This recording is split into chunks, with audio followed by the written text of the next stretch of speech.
सरिता आ गई।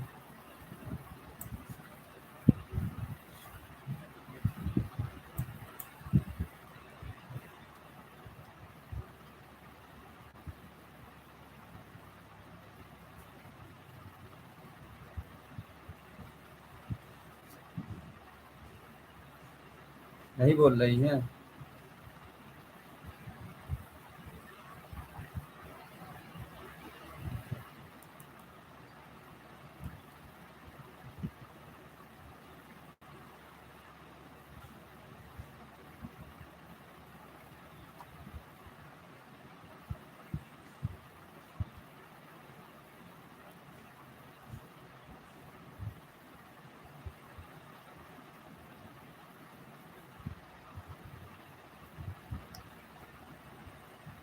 हेलो।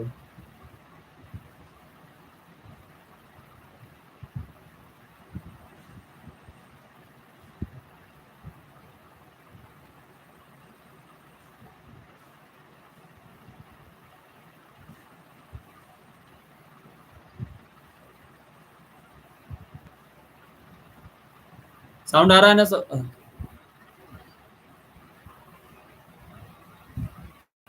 आ रहा है ना सबको?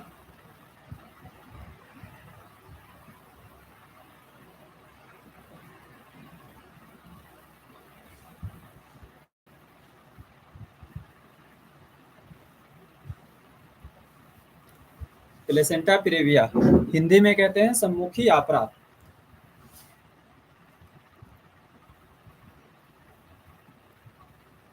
प्लेसेंटा प्रेविया एक असामान्य स्थिति है जिसमें प्लेसेंटा गर्भाशय के अपर सेगमेंट में स्थित होने के बजाय कहाँ हो जाता है? लोअर सेगमेंट में। अपर सेगमेंट में स्थित होने के बजाय कहाँ स्थित हो जाता है? लोअर सेगमेंट में स्थित हो जाता है ना। एवं इसमें समय पूर्ण सेपरेशन के परिणाम स्वरूप, समय से पहले सेपरेशन होने का मतलब है कि समय से पहले टूटने लगना, अपने जगह से छूट करके हटने लगना, उखड़ने लगना, जिसके वजह से क्या होता है? ब्लीडिंग होती है।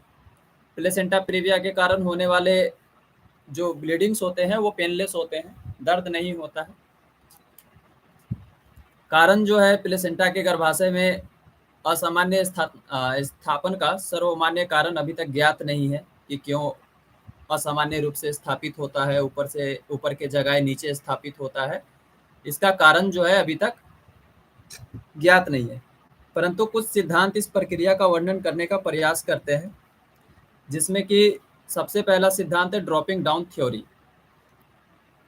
इस सिद्धांत के अनुसार अंडवाहिनियों में निषेचन के पश्चात, अंडवाहिनियां किसको कहते हैं? फैलोपियन ट्यूब को, है ना। फैलोपियन ट्यूब में निषेचन के पश्चात ओवम जो है गर्भाशय के नीचे की ओर गिरता चला जाता है। यदि अपर सेगमेंट की डेसिडुआ पर्याप्त रूप से सक्रिय या फिर क्रियाशील नहीं होती है तो ओवम जो है लोअर यूट्राइन सेगमेंट में आ जाता है एवं यही स्थापित हो जाता है, लोअर सेगमेंट में आकर के स्थापित हो जाता है, जिसकी वजह से वहीं पे क्या बन जाता है? अब जहां पे ओवम ये होगा, इम्प्लांट होगा, उसी के सामने प्लेसेंटा बनेगा ना,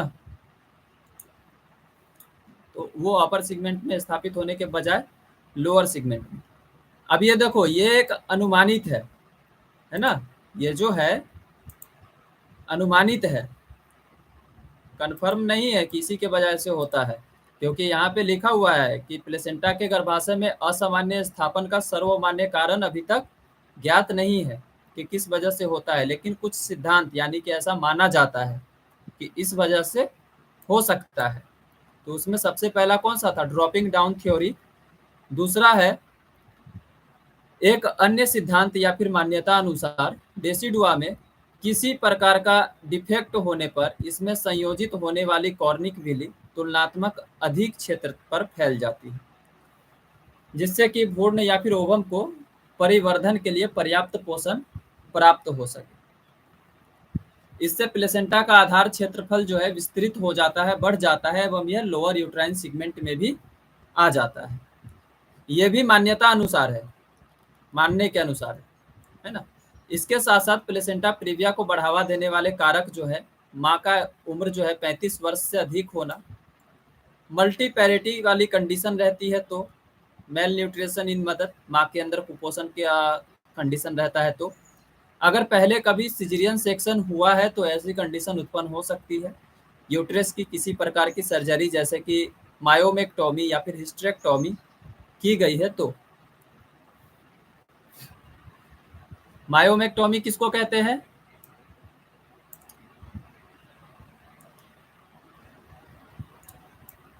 अब देखो मायोमेक्टोमी ब्रेस्ट को काटने को नहीं, उसको मैस्टेक्टोमी कहते हैं। मायोमेक्टोमी जो है ये मायोमेट्रियम की सर्जरी है, समझे? अब यूट्रस की बीच वाली परत क्या होती है? मायोमेट्रियम है ना? तो अब देखो यहाँ पे लिखा हुआ है ऊपर में कि यूट्रस की किसी प्रकार की सर्जरी जैसे कि मायोमेक्टोमी, है ना? तो टॉमी का अर्थ क्या हो जाता है? सर्जरी। टॉमी जो लास्ट में लगा हुआ है इसका अर्थ क्या हो जाता है? सर्जरी। जिस भी वर्ड के लास्ट पे TOMY यानी कि टॉमी लगा रहे तो उसका अर्थ क्या हो जाएगा? सर्जरी हो जाएगा। अब हिस्टेरेक्टोमी लगा हुआ है, हिस्टेरेक्टोमी का अर्थ क्या होता है? संपूर्ण यूट्रस की सर्जरी। अब सर्जरी के द्वारा संपूर्ण यूट्रस को निकालना क्या कहा जाता है? उसको हिस्टेरेक्टोमी कहते हैं ना। तो मायोमेक्टोमी जो है यूट्रस के बीच वाली परत की किसी भी कंडीशन की वजह से सर्जरी हो, सिजेरियन की वजह से हो, जिस भी कंडीशन की वजह से हो अगर हुई है तो, या फिर हिस्टेरेक्टोमी हुआ है तो इस वाले कंडीशन पे भी क्या हो सकता है? प्लेसेंटा प्रीविया की कंडीशन आ सकती है। एबनॉर्मल प्लेसेंटल साइज है प्लेसेंटा का अनियंत्रित आकार हो जाना, और स्मोकिंग वगैरह की वजह से भी प्लेसेंटा प्रीविया के लक्षण उत्पन्न हो सकते हैं।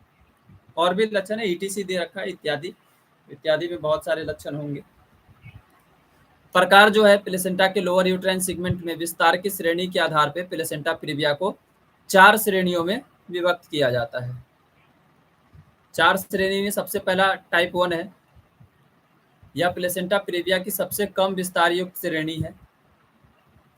इसमें प्लेसेंटा का अधिकांश भाग यूट्रस के अपर सेगमेंट में, जबकि कुछ भाग लोअर यूट्राइन सेगमेंट में आ जाता है। अब यहाँ पे जो इमेज है आप लोग देख रहे होंगे इमेज में कि कुछ भाग जो है लोअर यूट्राइन सेगमेंट में है, कुछ भाग जो है अपर यूट्राइन सेगमेंट पे है ना? तो टाइप 1 जो होता है इसमें क्या होता है? प्लेसेंटा का अधिकांश भाग जो है यूट्रस के अपर सेगमेंट यानी कि ऊपर की तरफ होता है, और कुछ भाग जो है उसमें का लोअर यूट्राइन सेगमेंट में चला जाता है। इसे लो लेइंग प्लेसेंटा प्रीविया भी कहते हैं। दूसरा है टाइप 2।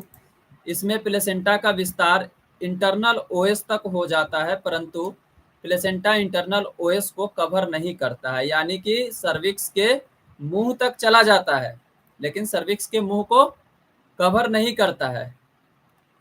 ठीक है। अब देखो टाइप 1, ये नाम याद रखना, टाइप 1 का नाम जो है लो लेइंग प्लेसेंटा प्रीविया है। ठीक है। इसको जो मेडिकल टर्म में जो नाम दिया गया है वो टाइप 1 टाइप 2 नहीं कहते हैं। इसका पहला का नाम क्या है? लो लेइंग प्लेसेंटा प्रीविया, है ना? अब टाइप 2 जो है इसमें क्या होता है कि इसमें प्लेसेंटा का विस्तार इंटरनल OS तक हो जाता है लेकिन वो इंटरनल OS के मुंह को कवर नहीं करता है। जो यूट्राइन सेगमेंट में जाकर के खुलता है सर्विक्स का मुंह, उसको क्या नहीं करता है? कवर नहीं करता है ना? अब इसको क्या कहते हैं? इसको कहते हैं मार्जिनल प्लेसेंटा प्रीविया। टाइप 2 वाले को क्या कहेंगे? Marginal placenta previa. अब आते हैं टाइप 3 पे। टाइप 2 जो है, टाइप 2 भी 2 प्रकार का होता है, एक एंटेरियर है और एक पोस्टेरियर है। एंटेरियर में और पोस्टेरियर में आपको अंतर समझ में आ जाएगा। एंटेरियर आगे की तरफ और पोस्टेरियर। अब इसमें देखो, इसमें 2 कंडीशन है। एक तो बच्चे के फेस के तरफ होगा तो एंटेरियर भाग हो गया, है ना? और बच्चे के पीठ के तरफ होगा तो दोनों फोटो में दिख ही रहा है कंडीशन क्या। एक है बच्चे के मुंह के तरफ है प्लेसेंटा, दूसरे में क्या है? पीछे के तरफ है। अब देखो दोनों में क्या है, मार्जिनल प्लेसेंटा प्रीविया ही है, दोनों में वही कंडीशन है, बस आगे और पीछे का अंतर है ना।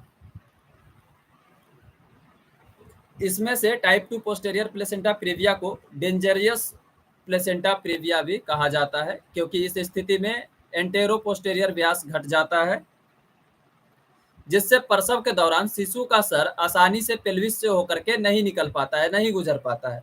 साथ ही कॉर्ड कंप्रेशन एवं फेटल एनोक्सिया की संभावना अत्यधिक रहती है, कभी कभी तो शिशु की मृत्यु तक हो जाती है। कॉर्ड कंप्रेशन का मतलब क्या है कि अम्बिकल कॉर्ड का दब जाना, कंप्रेस हो जाना, है ना। और फेटल एनोक्सिया का अर्थ क्या हो गया कि बच्चे, अब देखो अम्बिकल कॉर्ड दब जाएगा तो उसका ब्लड सर्कुलेशन क्या हो जाएगा, किसका इतना साउंड हो रहा है। जैसे ही कॉर्ड कंप्रेशन होगा, वो उसका अम्बिकल कॉर्ड दबेगा तो उसका ब्लड सर्कुलेशन कम हो जाएगा या फिर बंद हो जाएगा। अब बच्चे के अंदर जो सर्कुलेशन होता है तो ब्लड के जरिए ही ऑक्सीजन जाता है, वो भी अम्बिकल कॉर्ड के माध्यम से ही, है ना। जब दब जाएगा तो उसके अंदर ब्लड की सप्लाई कम हो जाएगी या तो रुक जाएगी, जिसके वजह से उसके अंदर एनोक्सिया, है ना। एनोक्सिया का मतलब ऑक्सीजन की कमी हो जाना, ऑक्सीजन की कमी हो जाएगी, जिसके वजह से क्या होगा, बच्चे का सर्कुलेशन बंद, ब्रेन डेड और अदर ऑर्गन्स फेलियर हो जाएंगे, जिसके वजह से बच्चे की मृत्यु भी, है ना। तो फेटल डिस्ट्रेस की कंडीशन उत्पन्न होती है, जिसके वजह से बच्चे की मृत्यु तक हो सकती है। कभी कभी तो लिखा हुआ है ना, कभी कभी तो शिशु की मृत्यु तक भी हो जाती है। अगला है टाइप 3। इस स्थिति में प्लेसेंटा जो है इंटरनल ओएस को ढक लेता है। टाइप 3 में देखेंगे तो प्लेसेंटा क्या कर दिया है, पूरे इंटरनल ओएस यानी कि जो सर्विक्स का मुंह है उसको क्या कर दिया है, ढक दिया है। अब इस कंडीशन में लिखा हुआ है, पढ़िए। इस स्थिति में प्लेसेंटा इंटरनल ओएस को ढक लेता है, परंतु जब इंटरनल ओएस डायलेटेड होता है तो यह इसे पूर्ण रूप से नहीं ढक पाता। डायलेटेड होने का मतलब जब इंटरनल ओएस खुला हुआ है, तो खुला हुआ रहेगा तो वो अपने आकार में फैला हुआ रहेगा, और फैलने की वजह से उसको कंप्लीट रूप से ढक नहीं पाता है। अब इसमें टाइप 3 में यहाँ पे नीचे फोटो दे रखा है कि प्लेसेंटा के इंटरनल ओएस को ढक लिया है, लेकिन अगर डायलेट होता है तो ये पूरे रूप से इसको ढक नहीं पाता है, क्योंकि उसका मुंह फैला हुआ रहता है, जिसकी वजह से वो ढक नहीं, पूरे रूप से नहीं ढक पाता है। ढक लेता है लेकिन पूरे रूप से नहीं ढक पाता है। हाँ, और इसे जो कहते हैं, इसका नाम जो है मेडिकल टर्म में इनकम्प्लीट या फिर partial placenta previa, partial central placenta previa भी कहते हैं, या फिर इनकम्प्लीट प्लेसेंटा प्रीविया भी कहा जाता है। इनकम्प्लीट क्यों, क्योंकि ये ढक भी लेता, हाँ टाइप 3 को इनकम्प्लीट प्लेसेंटा प्रीविया या फिर पार्ट्रियल सेंट्रल प्लेसेंटा प्रीविया के नाम से भी जाना जाता है। क्योंकि पार्ट्रियल सेंट्रल, सेंट्रल का मतलब क्या हुआ, केंद्र, यानी कि जो मुख्य बिंदु है वो, तो मुख्य बिंदु क्या है, इंटरनल ओएस। इंटरनल ओएस जो है, जो गर्भाशय के गुहा में जाकर के जो रास्ता खुलता है वो केंद्र है ना, सेंट्रल है, क्योंकि वहां से सेंटर से बच्चा वहीं से बाहर आएगा ना, तो वो केंद्र बनाते हैं। तो आप देखो पार्ट्रियल कहने का मतलब क्या, कि केंद्र को आधा कवर कर देना। पार्ट्रियल किसी भी चीज को आधा क्या कर देना, कवर कर देना। तो आधा कवर करता है, इसके लिए पार्ट्रियल सेंट्रल प्लेसेंटा प्रीविया के नाम से भी इसको जानते हैं, या फिर इनकम्प्लीट प्लेसेंटा प्रीविया के नाम से भी जानते हैं। पूरे रूप से ढक लेगा तो क्या कहेंगे, कंप्लीट प्लेसेंटा प्रीविया, है ना। अब इसमें क्या पढ़े हैं कि इसमें ढक लेता है लेकिन सर्विक्स डायलेटेड है तो पूरे रूप से नहीं ढक पाता है, तो ये क्या हो जाएगा, इनकम्प्लीट होगा। पूरे रूप से नहीं कर पाया तो मतलब इनकम्प्लीट है। अब आते हैं टाइप 4 पे। इस स्थिति में प्लेसेंटा पूर्ण रूप से इंटरनल ओएस को ढक लेता है, यहाँ तक कि पूर्ण डायलेटेड होने पर भी प्लेसेंटा इसे कवर किए हुए रहता है ना। पूर्ण रूप से ढक भी लेता है, अगर सर्विक्स डायलेट है या फिर नहीं डायलेट है तब पर भी ये क्या करेगा, कंप्लीट रूप से उसको कवर करके रखेगा। यह सेंट्रल प्लेसेंटा प्रीविया या फिर कंप्लीट प्लेसेंटा प्रीविया के नाम से भी जाना जाता है। है ना। सेंट्रल प्लेसेंटा प्रीविया या फिर कंप्लीट प्लेसेंटा प्रीविया के नाम से भी जाना जाता है। इमेज में है, टाइप 4 का इमेज आप लोग को दिख रहा होगा अपने अपने पीडीएफ पे।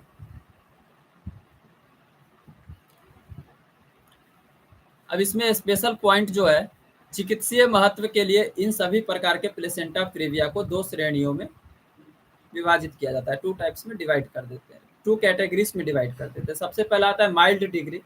माइल्ड डिग्री में टाइप 1 और टाइप 2 एंटेरियर को सम्मिलित किया गया है। मेजर डिग्री जो है उसमें टाइप 2 पोस्टेरियर, टाइप 3 एवं टाइप 4 को सम्मिलित किया गया है। ये जो है मेजर डिग्री पे है ना। क्योंकि टाइप 2 पोस्टेरियर में क्या पढ़े थे कि जब प्लेसेंटा बच्चे के पोस्टेरियर भाग पे रहे तो उस समय में क्या होता है, कॉर्ड कंप्रेशन हो सकता है, अम्बिकल कॉर्ड दब सकता है, जिसके वजह से ब्लड सप्लाई जो है कम हो जाएगी, ब्लड सप्लाई बंद हो जाएगी, बच्चे के अंदर ऑक्सीजन की कमी होगी। इसके वजह से क्या होगा, है ना, तो बच्चे में संकट, भूर्ण की स्थिति, फेटल डिस्ट्रेस उत्पन्न होता है। भूर्ण संकट कहते हैं फेटल डिस्ट्रेस। जब ऑक्सीजन की कमी होगी तो क्या होगा, फेटल डिस्ट्रेस होगा। और फेटल डिस्ट्रेस के कंडीशन पे, संकट की स्थिति में बच्चा मर भी सकता है ना। अब इसका चिकित्सीय लक्षण पढ़ेंगे, क्लिनिकल मैनिफेस्टेशन। तो वेजाइनल ब्लीडिंग होती है जिसके प्रमुख लक्षण निम्न प्रकार है। सबसे पहले तो अचानक होता है, दर्द नहीं होता है, बिना कारण के होता है और बार बार होता है। यह इसका चिकित्सीय लक्षण है वेजाइनल ब्लीडिंग का। और भी है, ब्लीडिंग ब्राइट रेड होती है। मदर की जनरल कंडीशन होने वाले रक्त स्राव की मात्रा में समानुपाती होती है। रक्त अल्पता की कंडीशन होगी, ज्यादातर ब्लड लॉस होगा तो एनीमिया की कंडीशन उत्पन्न होगी और कमजोरी रहना, माँ को वीकनेस भी महसूस होगी। सबसे मेन इसमें क्या है, वजाइनल ब्लीडिंग। ब्लीडिंग सबसे मेन है ना। अब वजाइना से होता है तो वजाइनल ब्लीडिंग है ना। तो ब्लीडिंग इसमें क्या है, सबसे मेन होता है। अचानक होता है, दर्द नहीं होता है, बिना कारण के ब्लीडिंग होता है और बार बार होता है। ब्लीडिंग जो है ब्राइट रेड कलर की होती है। ब्राइट रेड कलर का मतलब क्या कि कभी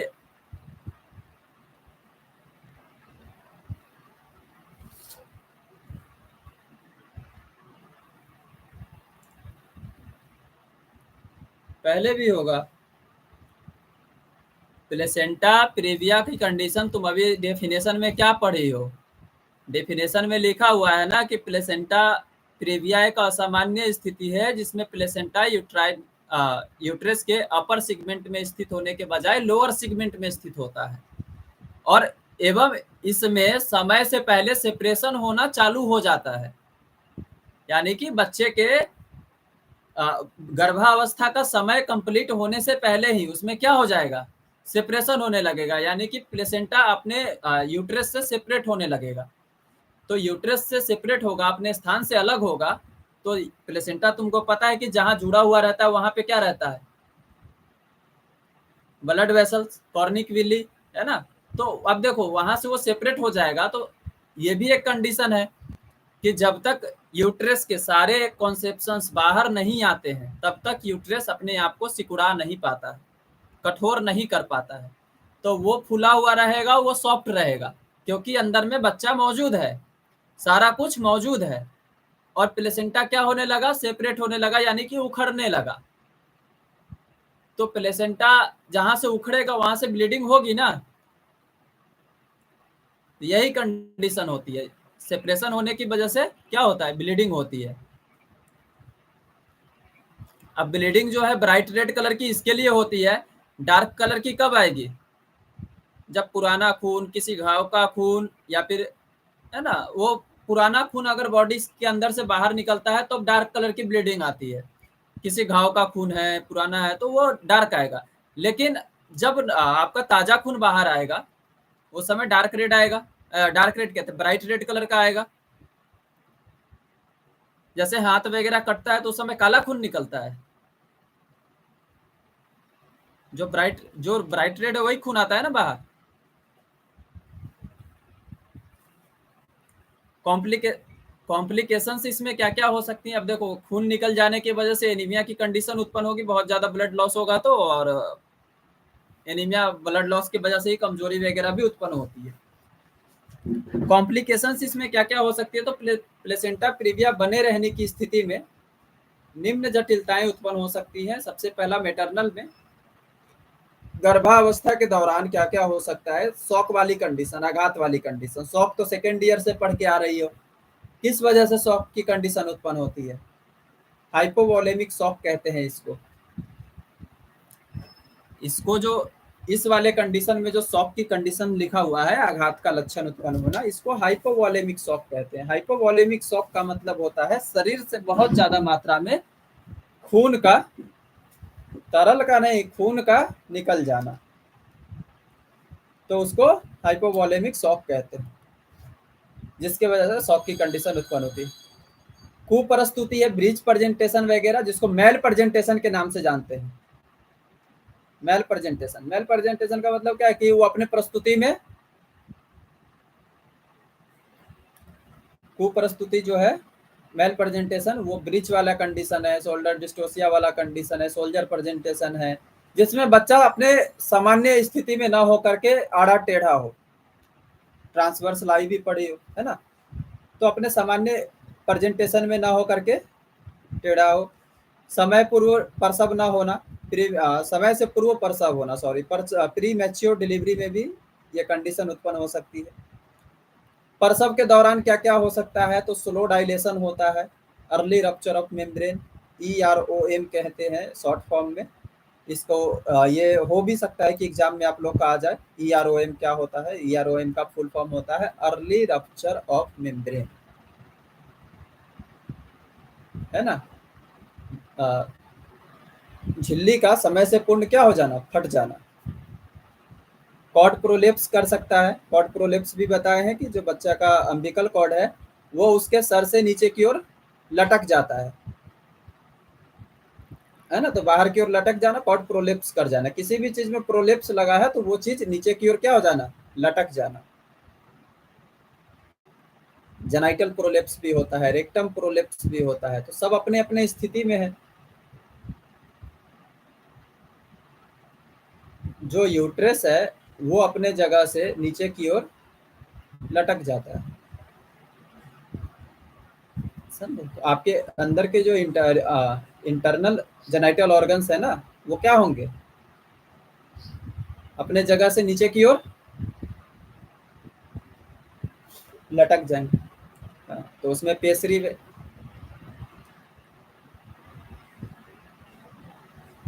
तो यूट्रस पे ही तो हर चीज है। यूट्रस में ही ना हर चीज है, जेनाइटल में, अंदर में। अब आपके जो एक्सटर्नल जेनाइटल ऑर्गन है उसमें लटकने वाला कुछ है जो बाहर की ओर लटक जाएगा? नहीं है। अब अंदर के जो आपके इंटरनल जो रिप्रोडक्टिव सिस्टम है वो लिंगामेंट्स की वजह से क्या है? बंधे हुए हैं। अब लिंगामेंट्स में खिंचाव हो जाना, जैसे कि इलास्टिक होता है, रबड़ होता है। रबड़ अगर अपने टोन में है, अपने इलास्टिसिटी में है, तो वो क्या करेगा? किसी भी चीज को अगर बांध देंगे तो उसी इलास्टिसिटी में उसको वो पकड़ के रखे रहेगा। वही रबड़ में खिंचाव हो जाना, रबड़ का ढीला हो जाना, तो वो क्या करेगा? जिस चीज को बांधे वो लटक जाएगा, है ना। तो वही कंडीशन होते हैं। लिंगामेंट्स जो है, जो आपके ये जेनाइटल्स को, अंदर के इंटरनल जेनाइटल्स को क्या करके रखे हैं? बांध के रखे हुए हैं, एक दूसरे से अटैच करके। अगर वो किसी भी तरह से लिंगामेंट्स में खिंचाव होता है तो वो क्या करेंगे? लटक जाएंगे। तो इसको पेसरी वगैरह लगा करके, पेसरी आता है, पेसरी लगा करके, आप लोगों के बुक पे होगा, अगर इमेज देखेंगे पेसरी का, पेसरी बहुत टाइप्स के आते हैं।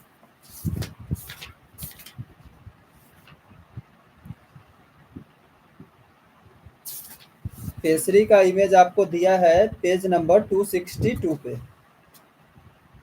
दो ठो पेसरी का दिया है, हॉज और स्मिथ का, और भी बहुत सारे आते हैं। ऐसे देख लीजिए पेसरी होता कैसा है।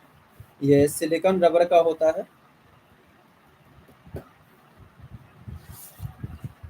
स्मिथ पेसरी और हॉज पेसरी लिखा हुआ है ना, तो ये दो पेसरी लिखा हुआ है, और भी बहुत सारे आते हैं। तो पेसरीज के वजह से जेनाइटल्स को क्या करते हैं, होल्ड कराते हैं, रोक करके रखते हैं, और उसके बाद आपको एक्सरसाइज वगैरह बताया जाता है ना, ताकि आपके जो लिगामेंट्स हैं फिर से क्या हो सके, मजबूत हो सके, है ना, अपने टोन में वापस आ सके, और टोन में वापस आएंगे।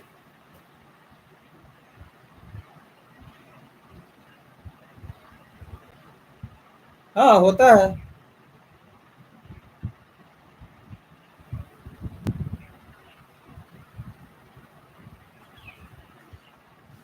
क्या बोल रहे हैं, बोलिए प्रजिता।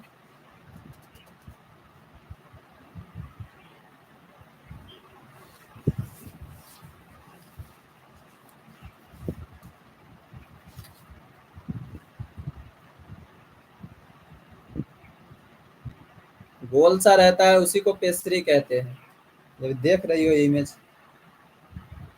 अब देखो 3-4 बच्चा होना।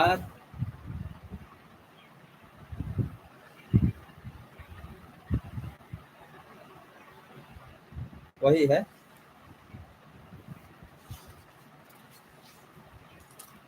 क्यों नहीं ठीक होगा, क्यों इन्फेक्शन बना देगा, ये सिलिकॉन रबर का होता है, इन्फेक्शन क्यों बना देगा।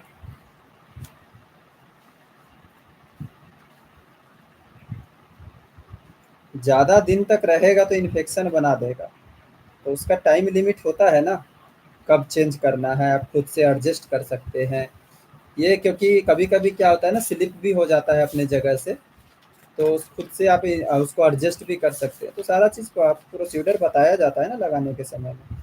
आप लोग को भी पढ़ना है, केसरी वाला तो पढ़ना ही होगा, इसमें होगा ही।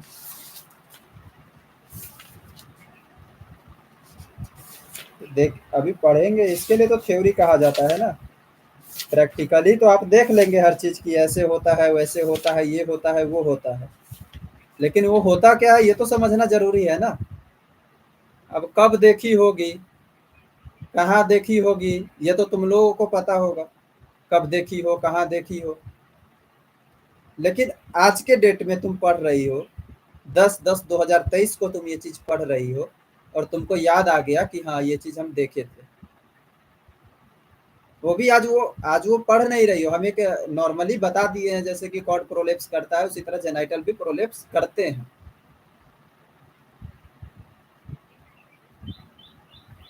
तो यही अंतर होता है एक्सपीरियंस बेस्ड काम करने पे, और किसी भी चीज को पढ़ करके जान करके काम करने पे।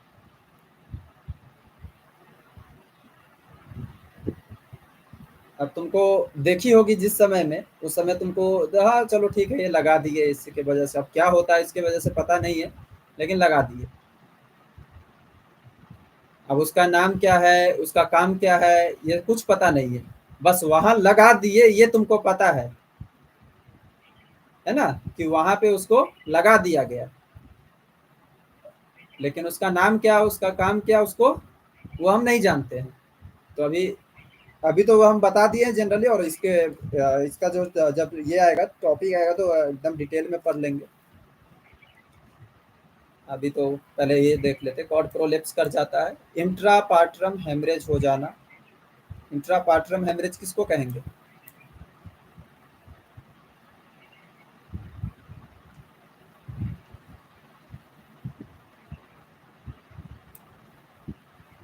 इंट्रा लिखा हुआ है, इंट्रा का मतलब अंदर, बॉडी के अंदर, ब्लड का हेमरेज कर जाना। अब ब्लड लॉस होकर के अंदर ही क्या हो जाएगा, जमा हो जाएगा। ऑपरेशन की संभावना इसमें अधिक रहती है, और पोस्टपार्टम हेमरेज की भी संभावना अधिक रहती है, रिटेंट प्लेसेंटा की भी संभावना अधिक रहती है। उसके बाद ये तो लेबर के टाइम पे था। अब ड्यूरिंग प्यूरपेरियम पढ़ते, सुतिका अवस्था के दौरान क्या क्या, तो प्यूरपेरियल सेप्सिस, सुतिका अवस्था के दौरान संक्रमण होने की संभावना, सब इन्वॉल्यूशन होने की संभावना, और इम्बोलिज्म होने की संभावना भी रहती है। फीटल में देखेंगे तो प्री टर्म बेबी हो सकता है, एलबीडब्ल्यू बेबी हो सकता है, फेटल एनोक्सिया भी मौजूद रह सकता है, एस्फेक्सिया भी मौजूद रह सकता है, इंट्रायूट्राइन डेथ भी हो सकता है बच्चे का, बर्थ के समय किसी प्रकार का चोट वगैरह, इंजरी वगैरह भी देखने के लिए मिल सकता है, और कॉग्नाइटल मेलफॉर्मेशन यानी कि बच्चे की कुस्थिति होना भी आपको दिख सकता है।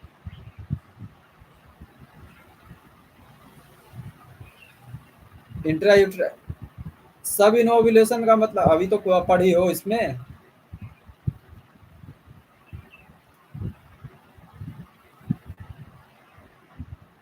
इसका अर्थ होता है कि आपका यूट्राइन जो यूट्रस का जो अंग है, ओवरीज, फैलोपियन ट्यूब, खुद यूट्रस, वो क्या करता है, अपने पूर्व स्थिति में वापस लौटता है किस समय में, ये प्यूरपेरियम के समय में, सूतिका अवस्था के दौरान 42 दिन का समय होता है गर्भ यूट्रस को अपने पूर्व की स्थिति में वापस आना।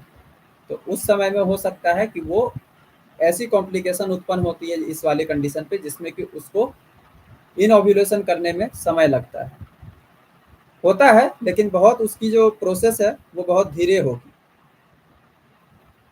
समझे। होने की जो टाइम लिमिट है, जैसे 7 दिन, मान लो 7 दिन में एक चीज होना है कि ओवरी को अपने वापस जिस आकार में था उस आकार में आना है, तो 7 दिन के बजाय वो 1 महीने में होगा।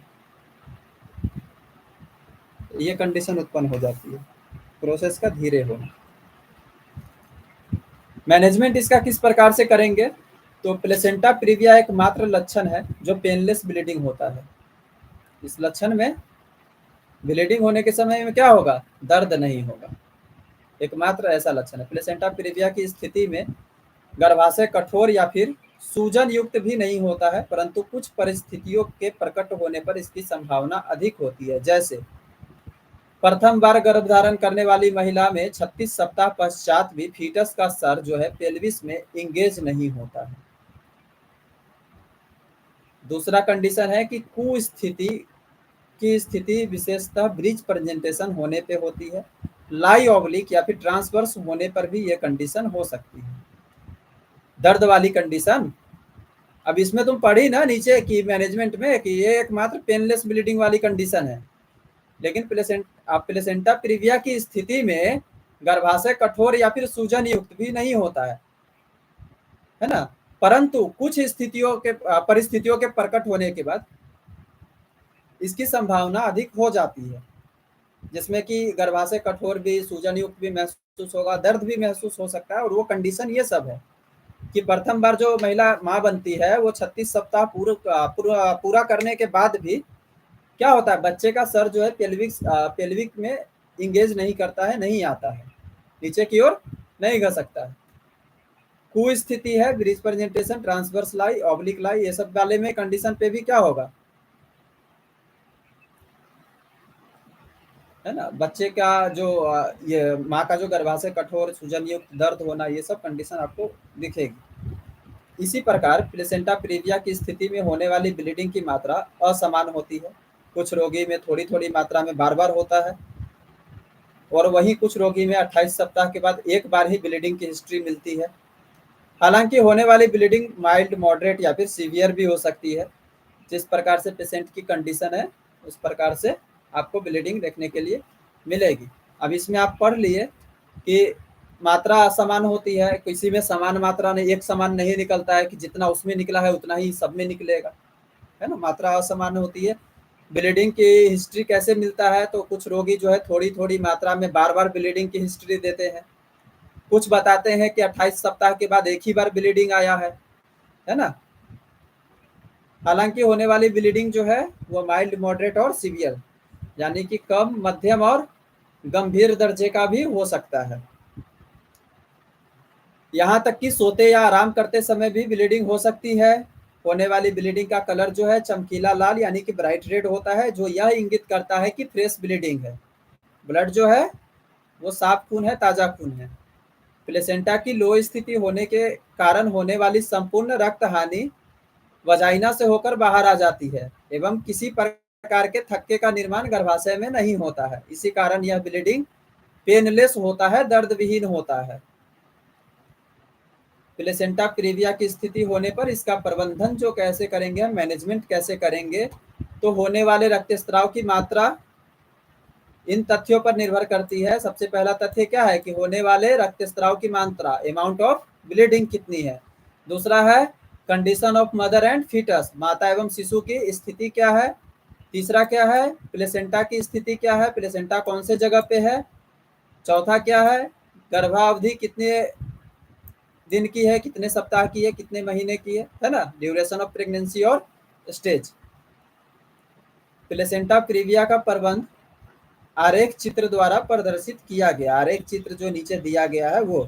अब देखिए इसमें क्या क्या लिखा हुआ है। प्लेसेंटा प्रीविया का निदान होने पर सभी रोगियों को अस्पताल में भर्ती कर लिया जाता है। All patients are admitted in hospital. किस चीज के डायग्नोसिस पे, प्लेसेंटा प्रीविया अगर डायग्नोस होता है किसी भी पेशेंट में तो उसको कहाँ एडमिट करते हैं, हॉस्पिटल में, सबसे पहला।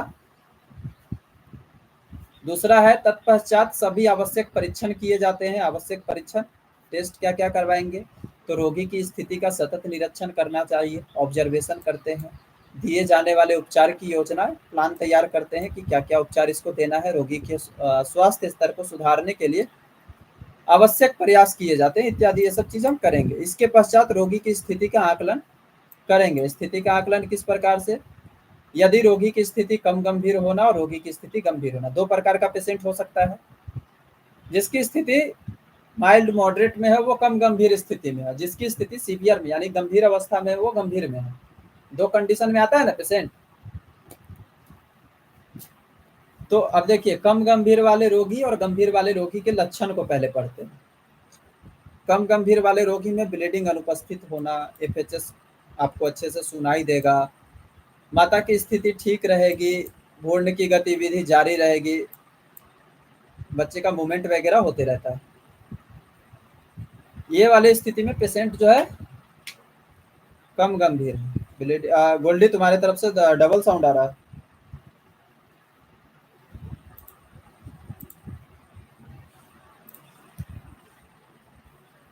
कम गंभीर वाले रोगी को उसके बाद का मैनेजमेंट क्या देंगे, तो इस स्थिति में प्रेगनेंसी के 37 सप्ताह पूर्ण होने तक रोगी की उचित देखभाल की जाती है ना। ये कम गंभीर वाला था। गंभीर वाले स्थिति पे आते हैं, इसका भी लक्षण पढ़ेंगे। ब्लीडिंग जारी रहती है, एफएचएस आपको सुनाई नहीं दे सकता है, माता की स्थिति ठीक नहीं नजर आएगी, फेटल मूवमेंट का कम होना या फिर अनुपस्थित होना, एब्सेंट रहेगा या फिर कम रहेगा, और लेबर आरंभ हो सकता है, लेबर जो है वो आरंभ हो जाएगा। यदि यह स्थिति गर्भावधि के 37 सप्ताह पूर्ण होने के बाद प्रकट होती है तब इन परिस्थितियों में निम्न कार्य किए जाते हैं। कार्य क्या करेंगे, तो कार्य करेंगे सीवियर डिग्री प्लेसेंटा प्रीविया की स्थिति में अनावश्यक विलंब किए सीएस कर दिया जाता है। सीवियर डिग्री प्लेसेंटा प्रीविया पढ़ के आए हैं, टाइप 2 का पार्ट्रियल, टाइप 3 और टाइप 4 पढ़े है ना। टाइप 2 का पार्ट्रियल कह रहे हैं,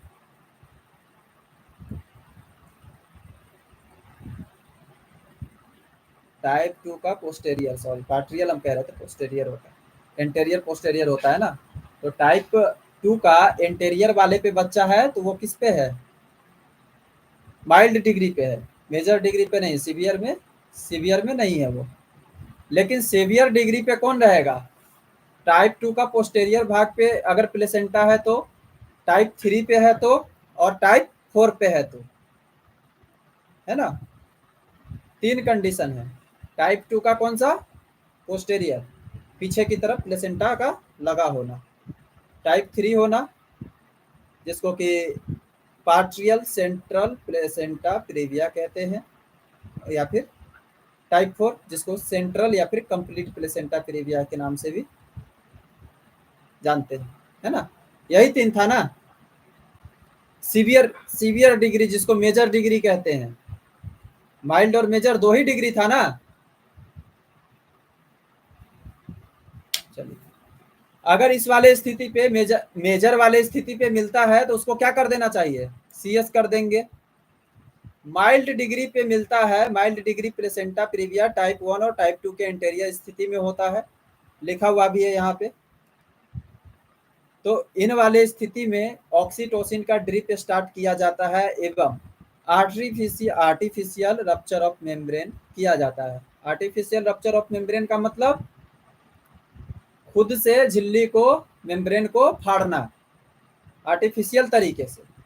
स्वतः ही फटेगा तो वो आर्टिफिशियल में काउंट नहीं होगा, स्पॉन्टोस में काउंट होता है, स्वतः ही फट जाता है ना। आर्टिफिशियल में जो कौन सा काउंट होगा, जिसको हम खुद से फाड़ेंगे, है ना। आर्टिफिशियल रप्चर ऑफ मेम्ब्रेन किया जाता है यदि अभी भी रक्तस्राव जारी रहता है तो सीएस कर दिया जाता है, सिजेरियन कर दिया जाता है। अन्यथा स्थिति ठीक होने पर वजाइनल डिलीवरी भी संपन्न कराई जाती है। अगर माँ का स्थिति ठीक है, ब्लीडिंग वगैरह कम हो रहा है या फिर रुक गया है तो वजाइनल डिलीवरी परफर करा देंगे, है ना। अब इसके मैनेजमेंट को, प्रबंधन को दो भागों में विभाजित किया जाता है। प्लेसेंटा प्रीविया के दौरान प्रबंध को यानी कि मैनेजमेंट को दो भागों में विभाजित करेंगे। सबसे पहला है एक्टिव मैनेजमेंट, जिसको कि लक्ष्यात्मक या फिर सक्रिय प्रबंध कहते हैं। एक्टिव मैनेजमेंट पूर्व में दर्शाए गए आरेख अनुसार प्लेसेंटा प्रीविया की स्थिति में दो अवस्थाएं उपस्थित होती हैं। ऊपर पढ़े हैं ना दो अवस्थाएं। दो अवस्था में क्या क्या पढ़ी है कि रोगी की स्थिति कम गंभीर होना, और दूसरा स्थिति क्या है, रोगी की स्थिति गंभीर होना। कम गंभीर होगा या फिर गंभीर होगा, माइल्ड नहीं तो सीवियर, यही दो कंडीशन। अब पहले तो लिखा हुआ है कि दो अवस्था में उपस्थित हो सकती है। अब इसमें पढ़ो, यदि जेस्टेशन पीरियड 38 सप्ताह से कम है परंतु रोगी का स्वास्थ्य ठीक है, कम गंभीर वाले लक्षण में जो था, जिसमें एफएचएस जो है फेटल का हार्ट रेट वो सामान्य है, ब्लीडिंग अनुपस्थित है, बच्चे का मूवमेंट वगैरह उपस्थित है, तो इसमें हमको क्या करना है, इस स्थिति में रोगी का उचित उपचार किया जाता है एवं उचित देखभाल प्रदान की जाती है जिससे गर्भावस्था को 38 सप्ताह तक जारी रखा जा सके। इस अवधि के पश्चात उचित विधि द्वारा शिशु की डिलीवरी कराई जाती है। यह विधि वजाइनल डिलीवरी या फिर सिजेरियन सेक्शन हो सकती है, स्थिति के ऊपर निर्भर करता है ना। दूसरा कंडीशन है यदि जेस्टेशन पीरियड 38 सप्ताह पार कर चुका है एवं ब्लीडिंग उपस्थित है, लेबर आरंभ हो चुका है, बच्चे का हार्ट रेट अनुपस्थित है, फेटल डिस्ट्रेस के लक्षण उपस्थित हो, माता की स्थिति ठीक ना हो, फेटल मूवमेंट कम या फिर अधिक होना या फिर महसूस नहीं होना, तो इस स्थिति में निम्न कार्य किए जाते हैं। स्त्री को कंप्लीट बेड रेस्ट प्रोवाइड किया जाता है, रोगी का कंटिन्यू सुपरविजन किया जाता है, रोगी के टेम्परेचर, पल्स, रेस्पिरेशन एवं ब्लड प्रेशर जो वाइटल साइंस होते हैं उसको नियमित अंतराल पे नोट करके रिकॉर्ड किया जाता है। प्लेसेंटा प्रीविया की स्थिति का उचित आकलन करने के लिए एब्डोमिनल एग्जामिनेशन करना चाहिए, किसी भी स्थिति में वजाइनल एग्जामिनेशन नहीं किया जाना चाहिए। डॉक्टर के आदेश अनुसार ड्रग्स उचित समय पर प्रोवाइड की जानी चाहिए। सभी आवश्यक एग्जामिनेशन कर लेने चाहिए। शॉक की अवस्था में तुरंत फ्लूइड एवं ब्लड इन्फ्यूजन की व्यवस्था करनी चाहिए। यदि रोगी में क्लॉटिंग संबंधी कोई विकार होता है, कोई भी दिक्कत होती है ब्लड क्लॉट को लेकर के, तो इसका उचित उपचार किया जाना चाहिए। सभी आवश्यक रिकॉर्ड्स एवं reports, TPR chart, first and I and O chart, input intake and output chart कहते हैं आई एंड ओ चार्ट को, बीपी, एफएचएस, फेटल मूवमेंट को नियमित समय पर समय अंतराल पर रिकॉर्ड करना चाहिए। Pre vaginal examination operation theatre में ही किया जाना चाहिए जिससे उत्पन्न होने वाली किसी भी प्रकार की जटिलताओं का उचित प्रबंधन किया जा सके। इसके पश्चात क्लासिक सिजेरियन सेक्शन, जिसको सीएस कहते हैं, सिजेरियन सेक्शन किया जाता है, क्योंकि यदि प्लेसेंटा की स्थिति एंटरियरली होती है तो इस स्थिति में एंटेरियर भाग पे जब अगर प्लेसेंटा होता है, आगे की तरफ होता है, तो इस स्थिति में LSCS, lower segment caesarean section, surgery के दौरान प्लेसेंटा के रप्चर होने की संभावना अधिक होती है। यदि भ्रूण की गर्भाशय में ही मृत्यु हो जाती है तो भी सिजेरियन सेक्शन ही किया जाता है। ये पहला मैनेजमेंट था जिसको LSCS, lower segment caesarean section कहते हैं।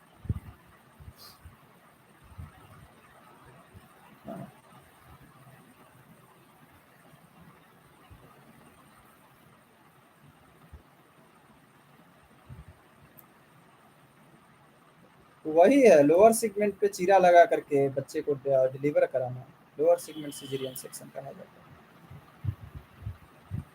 इसका इमेज होगा मेरे को, रुको देखते हैं।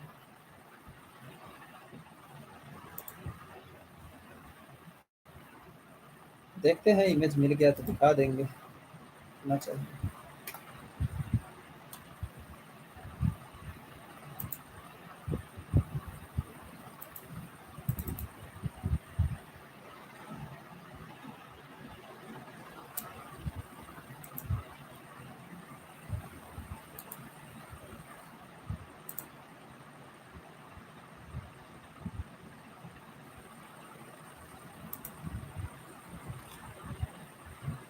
पेरिनियम एरिया में,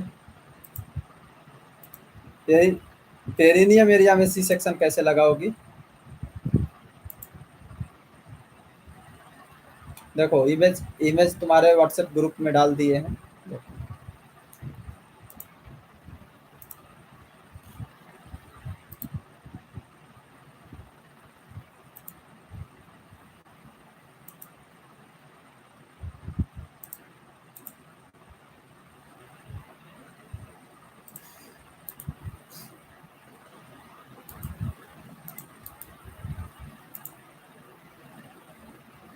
नाभि से नीचे जो होता है,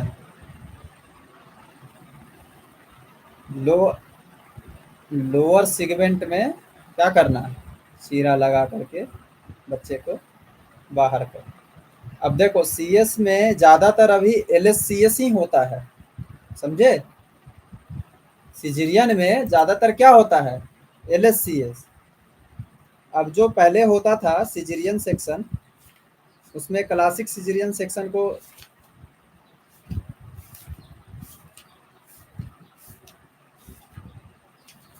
तुम लोगों के बुक में दिया होगा सिजेरियन सेक्शन वाला, कहाँ पे दिया है अब ये तो पेज नंबर हमको पता नहीं है, दिया तो जरूर होगा।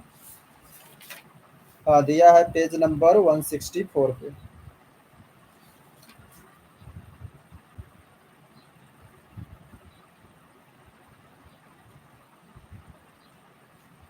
164 165 देखो है।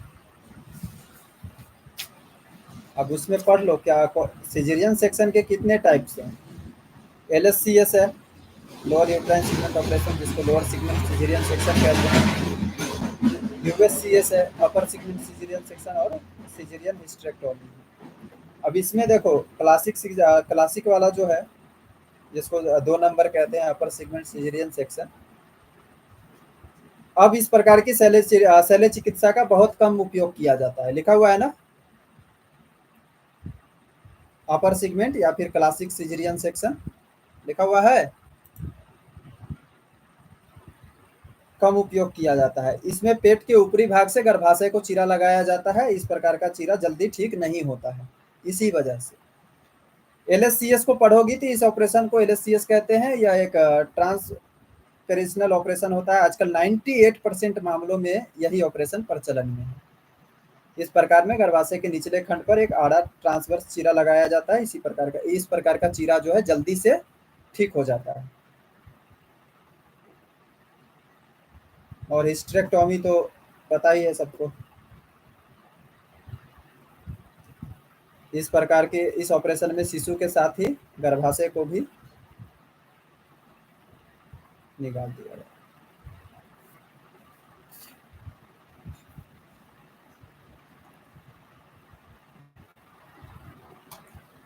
अभी पढ़ेंगे आगे, मिल जाएगा सारा चीज। अब आते हैं एक्टिव मैनेजमेंट के बाद जनरल मैनेजमेंट पे। सामान्य प्रबंधन या फिर सपोर्टिव मैनेजमेंट भी कहते हैं इसको। नर्सिंग डायग्नोसिस इसमें दिया है। क्या है nursing diagnosis? Maternal complication. Maternal complication में क्या है, पढ़ के आया ना, मेटरनल कॉम्प्लिकेशन की माँ की स्थिति जो है वो खराब हो सकती है, अच्छी हो सकती है, उसको हमको डायग्नोस करना पड़ेगा। ऑब्जेक्टिव जो है इसका है कि माँ की स्थिति का आकलन करना है। Assessment of maternal condition, complication और कंडीशंस को ऑब्जर्व करेंगे। नर्सिंग इंटरवेंशंस क्या होगी, तो होने वाली ब्लीडिंग की मात्रा को हमें नोट करना है। रोगी की जनरल कंडीशन की लगातार जांच करते रहनी है।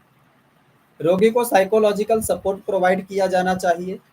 रोगी के वाइटल साइंस जैसे कि उसका टीपीआर और बीपी होता है, नियमित अंतराल पे नोट करके रिकॉर्ड करते रहना है।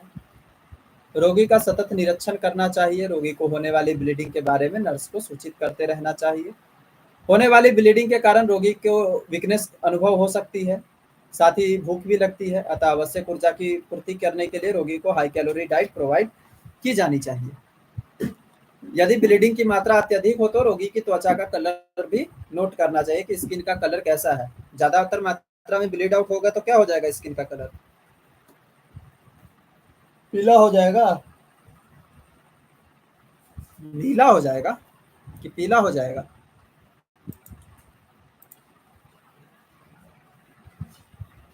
पीला हो जाएगा ना।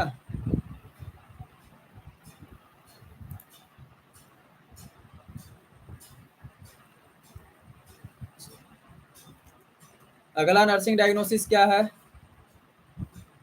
अब देखो डायग्नोसिस का अर्थ क्या होता है। डायग्नोसिस तुमको नर्सिंग केयर प्लान पे करने के लिए मिलेगा। केयर प्लान जो बनाते हैं उसमें क्या क्या रहता है। केयर प्लान बनाई हो।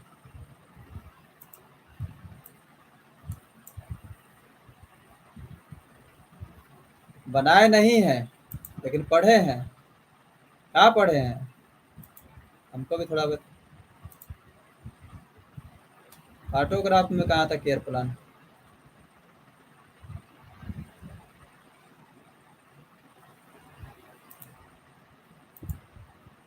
ऑटोग्राफ में था केयर प्लान।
कहाँ है केयर प्लान इसमें।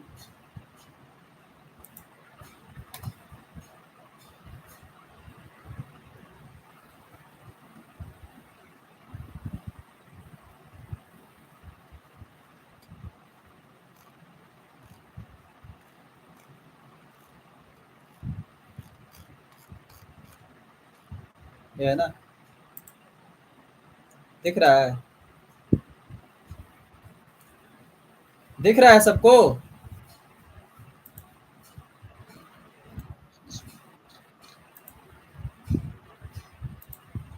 दिख रहा है कि नहीं दिख रहा है। कोई बोलेगा ही नहीं। माइक म्यूट है। दिख रहा है सबको। अब यहाँ पे ये है care plan, nursing care plan इसको कहते हैं, एनसीपी। हाँ, आवाज कम आ रहा है। कितना कम आ रहा है, कितना कम आ रहा है।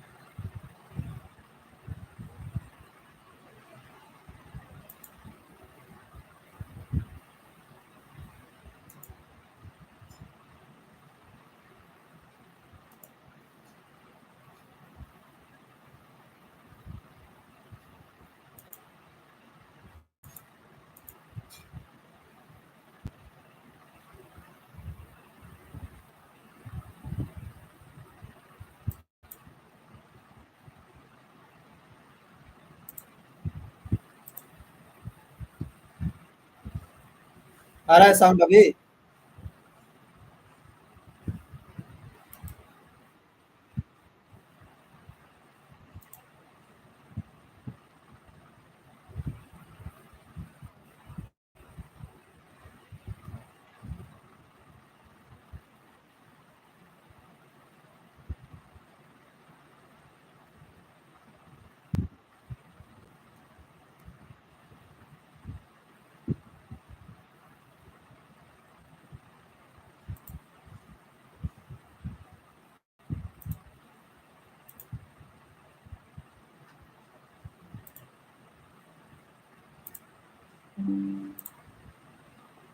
साउंड आ रहा है ना सबको?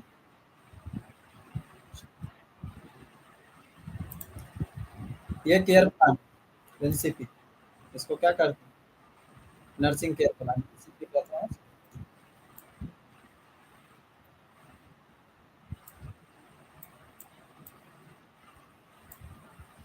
आया था, लेकिन याद नहीं कि क्या बनाए थे।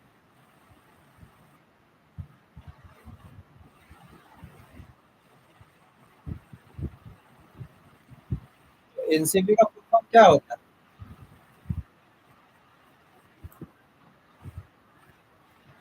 तो हम तो केयर प्लान ही बोले थे ना। आप बनिएगा नर्स, तो नर्सिंग तो आपके हाथ में है, परमानेंट लगा हुआ है टैग। और जो केयर प्लान बनाइएगा उसी को तो एनसीपी कहेंगे ना। नर्स बनाएगी तो नर्सिंग केयर प्लान हो गया।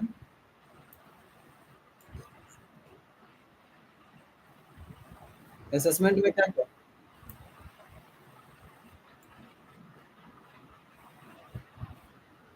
क्या क्या पूछेंगे?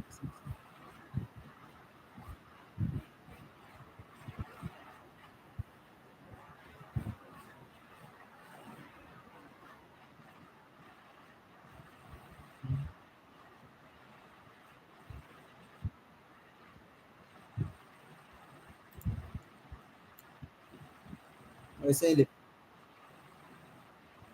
कौन कौन बनाया आपने केयर प्लान? सब बनाया है। बनाया है ना सबको?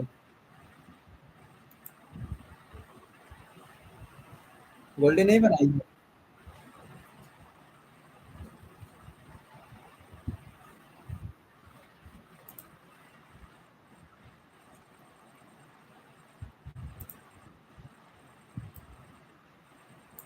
यहाँ यहाँ पे लिखा जाता है सब्जेक्टिव डाटा। सब्जेक्टिव डाटा जो है, जो पेशेंट बताया है। पेशेंट क्या बताया आपको? मान लो पेट दर्द बोल रहा है, सर दर्द बोल रहा है, बुखार बता रहा है, दर्द बता रहा है, पेट, कोई ऐसी कंडीशन बता रहा है, जो भी बता रहा है। जैसे अभी पढ़ रही हो जिसमें मान लो पेशेंट का केस क्या देगा, इसमें पेशेंट देगा कि वजाइनल ब्लीडिंग, है ना। अभी देखो इसमें जो हमको करना है, सब्जेक्टिव डाटा जो भी बताते हैं उसको हम क्या करेंगे, यहाँ पे लिखेंगे ऑब्जेक्टिव डाटा। क्या लिखेंगे? Objective data. अब यहाँ पे ऑब्जेक्टिव वाला कॉलम दिया है तो हम नहीं लिखेंगे, इधर नहीं लिखेंगे ना ऑब्जेक्टिव डाटा। जब यहाँ यहाँ पे ऑब्जेक्टिव वाला कॉलम दिया हुआ है तो हम यहाँ पे ऑब्जेक्टिव डाटा क्यों लिखेंगे? अब लिख देते हैं यहाँ पे सब्जेक्टिव डाटा जो भी है। ठीक है, ये हटा दे। जब ये कॉलम नहीं रहेगा, यहाँ पे मान लो प्लान रहेगा या फिर गोल रहेगा, यहाँ पे गोल वाला भी रहता है। ठीक है, गोल भी रहता है, इंटरवेंशन है। तो अब देखो यहाँ पे अगर गोल वाला रहे तो गोल आपको लिखना है कि आपका गोल क्या रहेगा। अब सब्जेक्टिव डाटा जो भी पेशेंट बताएगा वो हम यहाँ पे क्या कर देंगे, लिख देंगे। अब उसके बाद उसको क्या करेंगे, पेशेंट को डायग्नोस करेंगे। डायग्नोस करने के बाद उसकी बॉडी में क्या क्या मिला है वो हम इस डायग्नोसिस शीट पे लिखेंगे पूरा लाइन में। उसके बाद जो हमारा ऑब्जेक्टिव है, ऑब्जेक्टिव आप देखो इसमें क्या लिखा है, नर्सिंग डायग्नोसिस। सब्जेक्टिव डाटा तो इसमें दिया नहीं है। क्या क्या दिया है, नर्सिंग डायग्नोसिस है, फेटल कॉम्प्लिकेशन लिखा हुआ है ना। ऑब्जेक्टिव में क्या है, असेसमेंट ऑफ फेटल कंडीशन, शिशु की स्थिति का करना है। तो हमारा नर्सिंग डायग्नोसिस क्या है? Total complication. ऑब्जेक्टिव क्या करना है? ऑब्जेक्टिव में क्या करना है? बच्चे के स्थिति को असेसमेंट करना है ना? आकलन करना है। इसको हिंदी में नहीं भरते, इसको इंग्लिश में भरते हैं पूरा। नर्सिंग डायग्नोसिस जो भी लिखना है वो इंग्लिश में, ऑब्जेक्टिव जो भी लिखना है इंग्लिश में। अब इंटरवेंशंस है। इंटरवेंशंस का अर्थ होता है कि हमको क्या-क्या करना है ना? इंटरवेंशंस का मतलब क्या है? कि हमको उसके साथ क्या-क्या करना है, प्रोसेस।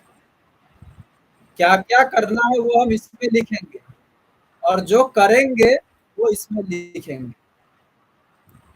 इम्प्लीमेंट करेंगे तब लिखेंगे कि हमने पेशेंट को ये चीज़ इंटरवेंशंस के हिसाब से, कि मान लो 10 ठो इंटरवेंशंस है, अब इसमें इंटरवेंशंस क्या-क्या है? नर्सिंग इंटरवेंशंस लिखा हुआ है ना? अब नर्सिंग इंटरवेंशंस क्या-क्या है कि एब्डोमिनल एग्जामिनेशन करना चाहिए एवं शिशु की लाइव प्रेजेंटेशन प्रेजेंटिंग पार्ट को नोट करना चाहिए। सबसे पहला ये है। तो हमको इसमें लिखना है कि एब्डोमिनल एग्जामिनेशन करना है और प्रेजेंटिंग पार्ट को नोट करना है। तो इम्प्लीटेंशन में क्या होगा कि जब हम एब्डोमिनल एग्जामिनेशन कर लेंगे और प्रेजेंटिंग पार्ट को बता देंगे कि फलाना इसका प्रेजेंटिंग पार्ट है। इसमें इंटरवेंशन क्या करना है? नोट करना है ना कि कौन सा उसका प्रेजेंटिंग पार्ट है। लिखा हुआ है ना? लाई है, कौन सा लाई है, प्रेजेंटेशन कैसा है, ये हमको लिखना है। एब्डोमेन का एग्जामिनेशन करना है, ये हम करेंगे। उसके बाद है यदि आवश्यक हो तो अल्ट्रासोनोग्राफी एवं इंटरनल एग्जामिनेशन किए जाने चाहिए। आपको लगता है सोनोग्राफी करवाना है या फिर इंटरनल एग्जामिनेशन करवाना है, तो इसमें इंटरवेंशंस में क्या लिखेंगे? यूएसजी, है ना? अब यूएसजी हुआ कि नहीं हुआ, करवाए कि नहीं करवाए, वो बात इसमें लिखना है कि यूएसजी हो गया, नहीं हुआ, जो भी चीज़ आप बताएँगे करने के लिए या फिर करेंगे पेशेंट के साथ, तो करने वाले चीज़ को इम्प्लीमेंट में और जो आपने सोचा है उसको इंटरवेंशन में, है ना? जो आप जैसे माना पेशेंट को फीवर था तो आपको उसको क्या मेडिकेशन देना है? फीवर के लिए मान लो पैरासिटामोल देंगे, पैरासिटामोल देना है। तो पैरासिटामोल देना है तो आपने दिया कि नहीं दिया पैरासिटामोल? पैरासिटामोल देना है वो बात इसमें लिखेंगे। तो हमको पेशेंट को क्या देना है?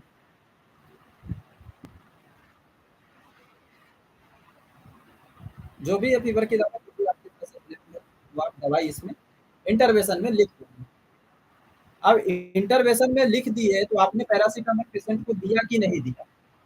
वो कहाँ पे लिखेंगे? अब यहाँ पे आपने पैरासिटामोल पेशेंट को दे दिया, ठीक है? अब उसका इवैल्यूएशन कैसे करेंगे? तो पैरासिटामोल देने से पहले पेशेंट की स्थिति कैसी थी और देने के बाद कैसी, मूल्यांकन कर लेंगे ना। आपका पेशेंट अच्छा महसूस कर रहा है, पहले की स्थिति में ही है, जैसा था वैसा ही है, उससे अच्छा महसूस कर रहा है या फिर और स्थिति खराब हो गई। यही 3 कंडीशन होगी। कंडीशन क्या-क्या होगी? दवाई देने से उसकी स्थिति पहले से ठीक हुई है, जिस अवस्था में था उसी अवस्था में है, या फिर स्थिति और भी ज़्यादा बिगड़ गई। यही 3 कंडीशन होगा ना। तो जो भी कंडीशन आपको सामने पेशेंट का नज़र आ रहा है, वो आप लिख दीजिएगा कि पेशेंट की स्थिति पहले से ठीक है, जैसी थी वैसी की वैसी ही है या फिर वो खराब हो रही है। ये अब कर लेंगे ना एनसीपी। एग्जाम में आता है कि जो हो सकता है प्रैक्टिकल में दे दे, एनसीपी लिखो, चार एनसीपी लिखो, प्लान बनाओ। लोगों को दिया था कि नहीं दिया, पता नहीं दिया था।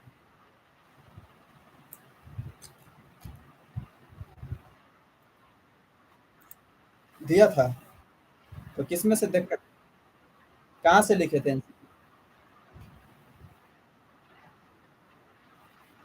बस उतार दिए। पीडीएफ से देख करके उतार दिए। तो चलिए वहाँ तो कहिएगा कि समय नहीं था तो टाइम कम रहता है तो वहाँ बाद में समझे कि इसका मतलब क्या हुआ, क्या-क्या उसमें लिखा हुआ है, क्यों लिखा हुआ है। नहीं से फिर थर्ड ईयर में जाएँगे तो पीडीएफ आ जाएगा पूरा काम।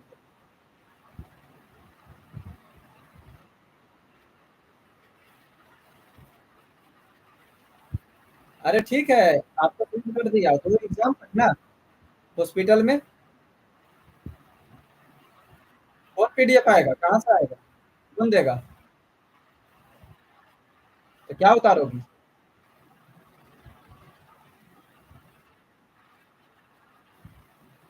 हाँ? उस वक़्त क्या बोलेंगे? नहीं जानते। यही ना? क्योंकि हॉस्पिटल में तो कोई पीडीएफ नहीं देगा। सामने में कोई पीडी आपको वहाँ पे पहला तो हर एक पेशेंट का एनसीपी क्रिएट करना पड़ेगा और हर डायग्नोसिस का अलग-अलग एनसीपी होता है। ये भी चीज़ देखना, ये मत सोचना कि एक बीमारी में एक ही एनसीपी बनेगा। अब यहाँ पढ़ो, यहाँ नर्सिंग डायग्नोसिस कॉम्प्लिकेशंस जो था, जटिलताओं की रोकथाम करना, ये कॉम्प्लिकेशंस आपका क्या था? नर्सिंग डायग्नोसिस था। तो आप जटिलता को कैसे-कैसे रोकिएगा, इसका एनसीपी बना। उसके बाद नर्सिंग डायग्नोसिस दूसरा क्या था? ये तो बात है। इसके पहले वाला सामान्य प्रबंधन में। ये मैटरनल कॉम्प्लिकेशन सबसे पहला नर्सिंग डायग्नोसिस। माँ का अलग बनेगा, फेटल कॉम्प्लिकेशन ये अलग बनेगा, जो अभी पढ़ रहे हो। फेटल कॉम्प्लिकेशन है ना यहाँ पे, बच्चे का। अभी अब बच्चे का कर रहे हैं। इसके बाद पढ़ो तीसरा, नर्सिंग डायग्नोसिस कॉम्प्लिकेशन, यानी कि जटिलताओं की रोकथाम कैसे करनी है, prevent from complications, prevention of complications, ये अलग बनेगा। अगला क्या है? नर्सिंग डायग्नोसिस क्या है अगला? Anxiety in the patient, patient में चिंता है, उसको उसके एंजाइटी को दूर करना, तो इसका एनसीपी अलग बनेगा। उसके बाद देखो अगला एनसीपी कहाँ दिया है, यहाँ दिया है, Altered fluid and electrolyte balance, balance करना। अब देखो इसके अंदर जो भी द्रव्य की असामान्यता है बॉडी के अंदर, फ्लूइड एवं इलेक्ट्रोलाइट की जो असामान्यता है उसको सामान्य करना है। हो सकता है जरूरत से कम है, जरूरत से ज्यादा है, तो उसको हम बराबर करेंगे ना, तो वो उसका एनसीपी अलग बनेगा। उसके बाद कोई भी तुम दवाई लगाती हो, पेशेंट दर्द बताता है, कुछ भी बताता है, तो जितना भी चीज करोगी सबका एनसीपी अलग बनता है। अब इसमें देखो ये केस प्रेजेंटेशन का फॉर्मेट है, केस प्रेजेंटेशन का एक फॉर्मेट है ना, एक ही पेशेंट का है ये। इसको अभी पहले रुको सीधा कर देते हैं, अभी दिखाई देगा सीधा। देखो ये केस प्रेजेंटेशन है, एक ही पेशेंट का होगा। बच्चे का है तो लिखा हुआ है नेम ऑफ द चाइल्ड, है ना। यहाँ पे सीधा नेम लिखा जाता है, तो बच्चा हो बड़ा हो, नॉर्मली केस प्रेजेंटेशन जो आता है हॉस्पिटल के लिए उसमें सीधा नाम लिखा हुआ है नेम। तो यहाँ पे नाम लिखा रहेगा, बच्चा है बड़ा है, जिस हिसाब से उसका एज लिखिएगा तो पता चल जाएगा कि बच्चा है कि बड़ा है। अब ये एक पेशेंट का है, इसका एक पेशेंट का एनसीपी देखो नीचे कितना है।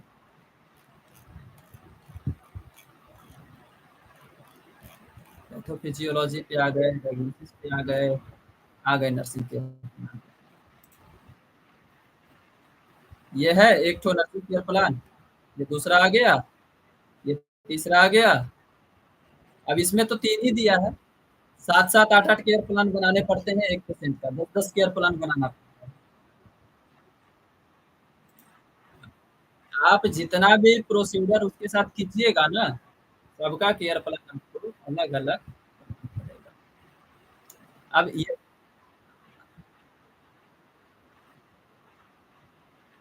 हाँ, हर एक बीमारी का अलग अलग,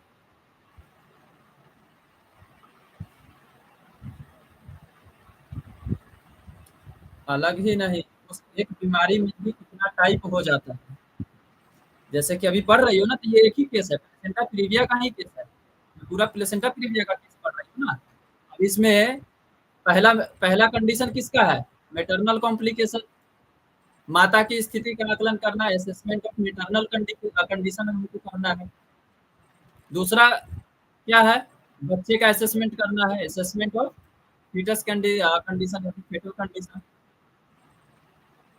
अब यहाँ पे लिखा हुआ है कि माँ का जिस प्रकार से करके आए उसी प्रकार बच्चे का भी करना है, बच्चे का कर रहे हैं, यदि आवश्यक हो तो सोनोग्राफी, इंटरनल एग्जामिनेशन जो जरूरत है वो हम करते हैं। फोटोस्कोपी की सहायता से शिशु के हृदय के स्पंदन दर, फीटस हार्ट रेट को सुनने और रिकॉर्ड करते हैं कितना है। नर्स को मॉनिटर से नर्स को मदर से फीटल मूवमेंट की स्थिति के बारे में नियमित अंतराल पर जानकारी लेते रहना चाहिए कि बच्चा मूवमेंट कैसा कर रहा है, माँ को तो चलते रहता है ना, पेट में मूवमेंट करता है तो तेज कर रहा है, मध्यम है, नॉर्मल है, माँ बताएगी। अगर बच्चे का लेस फेटल एक्टिविटी की स्थिति है तो फेटल हाइपोक्सिया को इंगित करता है, ये भी आपको ध्यान में रखना है। फीटल हाइपर एक्टिविटी की स्थिति सीवियर हाइपोक्सिया को इंगित करता है। फेटल हाइपोक्सिया की स्थिति एक आपातकालीन स्थिति है जिसके दौरान तुरंत प्रभावी एवं उचित उपचार की आवश्यकता होती है, या वो हाइपो हो या फिर हाइपर। यदि उपलब्ध हो तो मिडवाइफ को फीटल कंडीशन का असेसमेंट करने के लिए कार्डियो टोकोग्राफ सीटीजी का उपयोग करना चाहिए। यदि सीटीजी उपलब्ध नहीं है तो पिनार्ड फेटल स्टेथोस्कोप का उपयोग करते रहना चाहिए, जिससे कि बच्चे का आपको कंडीशन पता चलते रहेगा, मिलता है हॉस्पिटल। अब तीसरा नर्सिंग डायग्नोसिस जो है कॉम्प्लिकेशंस, जटिलताओं की रोकथाम करना है, prevention of complications. Nursing intervention क्या है इसका, हाँ लो।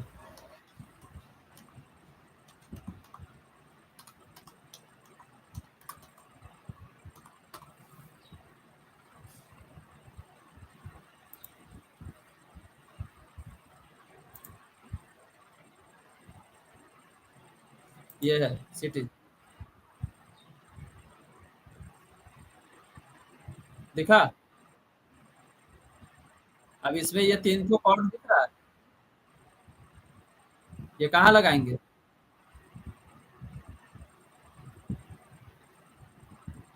ये 3 ठो कॉर्ड कहाँ लगाएंगे, पेट पे जहाँ पे बच्चा है वहीं लगाएंगे, यहाँ पे तो लगा हुआ है,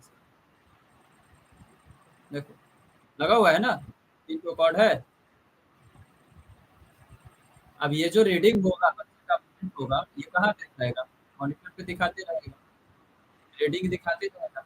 अब रीडिंग्स जो दिखाएंगे वो रीडिंग्स बच्चे मूवमेंट वगैरह को बताते रहेगा, बच्चे का ये मूवमेंट है, इसमें वैसे।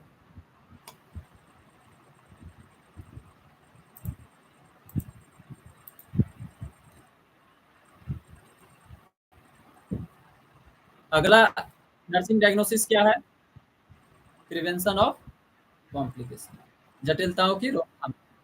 जटिलताओं की रोकथाम करने के लिए रोगी को यथाशीघ्र अस्पताल में भर्ती करना, रोगी की स्थिति का नियमित निरीक्षण करते रहना चाहिए, आवश्यक एग्जामिनेशन किए जाने चाहिए, जैसे कि हीमोग्लोबिन के लेवल को देखते हैं, ब्लड ग्लूकोज लेवल देखते हैं, आरबीसी डब्ल्यूबीसी का काउंट देखते हैं, जनरल एग्जामिनेशन करते हैं, यूएसजी भी कर सकते हैं, एक्सरे, इंटरनल एग्जामिनेशन, जरूरत के हिसाब से, आवश्यकता के हिसाब से एग्जामिनेशन किए जाते हैं। अब इसमें जरूरी नहीं है सारा टेस्ट करवा लें, जो भी आपको जरूरत है उसके हिसाब से टेस्ट करते हैं। मिडवाइफ को प्लेसेंटा की स्थिति का संदेह होने पर महिला का वजाइनल एग्जामिनेशन नहीं करना चाहिए, क्योंकि हो सकता है इससे ब्लीडिंग इंक्रीज हो जाए, प्लेसेंटा जो है और क्या हो जाए, बढ़ जाए, इसकी वजह से और ब्लीडिंग होने लगे और यह स्थिति और अधिक खराब हो जाए। नर्सिंग डायग्नोसिस अगला है कि एंजाइटी इंटरवेंशन, पेशेंट के अंदर चिंता है, उस चिंता को कम करने के लिए तो ऑब्जेक्टिव आपका क्या होगा, लोगों की एंजाइटी को दूर करना, पेशेंट की एंजाइटी को दूर करना। इंटरवेंशंस को क्या करने के, इसमें नर्सिंग इंटरवेंशंस तो रोगी को नर्सिंग केयर किस तरह प्रदान की जानी चाहिए, उसमें नर्स के प्रति विश्वासपूर्ण संबंध विकास हो सके, भरोसा हो सके, यदि संभव हो तो रोगी के साथ प्रियजन को रहने की अनुमति भी प्रदान करते हैं, रोगी में अपने शिशु की संभावित मृत्यु को लेकर भय हो सकता है, नर्स को इस बारे में रोगी को विश्वास दिलाना चाहिए कि उचित उपचार पश्चात शिशु के जन्म की संभावना बहुत अधिक है, मरने की संभावना कम है। अगर इलाज होगा तो मिडवाइफ को मरीज द्वारा पूछे गए प्रश्नों का जवाब ईमानदारी और सच्चाई पूर्वक परंतु स्वीकारात्मक या फिर सकारात्मक ढंग से देना चाहिए। ये नहीं कि झूठ बोल दे कुछ भी, झूठ बोलेगा तो उसका मन टूट जाता है, फिर अगर सुबह में सच्चाई करनी चाहिए। एंजाइटी के भरोसा टूट जाता है। अब एंजाइटी के स्तर की जांच के लिए मिडवाइफ को रोगी के लक्षणों के उपस्थिति का आकलन करना चाहिए, जैसे कि चेहरे पे तनाव है तो, निराशा है तो, बेचैनी वगैरह है, हाइपरटेंशन है, आंखों की का संतरा होना, कॉन्ट्रैक्ट कर रही है, आँख की पुतली है। तो इन सब स्थितियों में क्या करते हैं, पेशेंट के फेस को एक्सप्रेशंस को रीड करते हैं, पता चल जाता है कि चिंता में है कि नहीं है, वो आपको दिख जाएगा। सीवियर एंजाइटी की स्थिति में मरीज को एनेक्सियोलेटिक ड्रग्स जैसे कि डाइज़ेपेम है, लोराज़ेपेम है, ऑक्साज़ेपेम है, ये सब हम दे देते हैं। जो भी सेडेटिव मेडिसिन आती है, वो हम मेडिसिन उसको आईवी रूप से जैसे भी जो भी दिया हुआ उस रूप से एडमिनिस्टर कर देते हैं। अपने हिसाब से रूट डिसाइड नहीं करते हैं, डॉक्टर बता देते हैं कि किस रूप से देना है। प्रेगनेंसी के दौरान होने वाली यह जटिलता रोगी की स्थिति में सुधार में बाधक होती है, अतः मिडवाइफ को इस स्थिति के अनुसार रोगी को साइकोथेरेपी प्रोवाइड करनी चाहिए। रोगी में अत्यधिक पाबंदियां जैसे कि स्ट्रिक्ट बेड रेस्ट या एक्टिविटी रिस्ट्रिक्शन लगाने पर भी वह चिड़चिड़ापन या फिर थकावट हो सकती है, अतः उसे पर्याप्त शारीरिक गतिविधियां करने की अनुमति भी प्रदान की जाती है। जबरदस्ती आप बेड पे कहिए तुमको बेड से उठना ही नहीं है, कोई भी काम धंधा नहीं करना है, एक्टिविटी पर रिस्ट्रिक्ट कर देंगे या घर में पड़े रहो, सोए रहो हमेशा, तो उससे पेशेंट में तनाव उत्पन्न होता है ना? तो इसके लिए उसको मूवमेंट्स भी करने देने चाहिए। अगला है इलेक्ट्रोलाइट को बैलेंस करना, अल्टर्ड है तो उसको करेक्ट करेंगे, बैलेंस करेंगे, ये आपका ऑब्जेक्टिव है। नर्सिंग इंटरवेंशन क्या होगा, प्लेसेंटा प्रीविया की होने वाली ब्लीडिंग के कारण स्त्री में डिहाइड्रेशन एवं हाइपोवोलेमिया की स्थिति उत्पन्न हो सकती है, अतः इसकी रोकथाम के लिए नर्स को रोगी को पर्याप्त मात्रा में पानी पीने के लिए प्रोत्साहित करना चाहिए। अगर पानी वगैरह पर्याप्त मात्रा में नहीं पी पाती है तो आईवी फ्लूइड्स वगैरह प्रोवाइड किए जाने चाहिए रोगी को। रोगी का I and O chart, intake and output chart maintain करते हैं। यदि आवश्यक है तो बीटी भी करते हैं। बीटी के पश्चात ट्रांसफ्यूजन रिएक्शन तो जांच की व्यवस्था कभी करनी चाहिए। कंटिन्यूअस बीटी होते रहता है तो कंटिन्यूअस पेशेंट को क्या करते रहते हैं, ऑब्जर्व करते रहते हैं। नर्स को ट्रांसफ्यूजन फ्लूइड एवं ब्लड वॉल्यूम को नियमित रूप से रिकॉर्ड करना चाहिए, कितना मात्रा में उसके बॉडी में ट्रांसफ्यूज हुआ है, साउंड आ रहा है सबको, ब्लड वॉल्यूम को नियमित रूप से रिकॉर्ड करना चाहिए। शॉक की स्थिति का उचित उपचार करने के लिए इसका नियमित रूप से परीक्षण करते हैं। शॉक की स्थिति का उचित उपचार भी करना चाहिए। ब्लड ट्रांसफ्यूजन करने से पहले ब्लड ग्रुप एवं आरएच फैक्टर का ये जांच आवश्यक रूप से करनी चाहिए। क्रॉस मैच भी करते हैं, ब्लड ग्रुप मिल जाने के बाद भी क्रॉस मैच किया जाता है। ब्लड क्रॉस मैच कैसे करते हैं,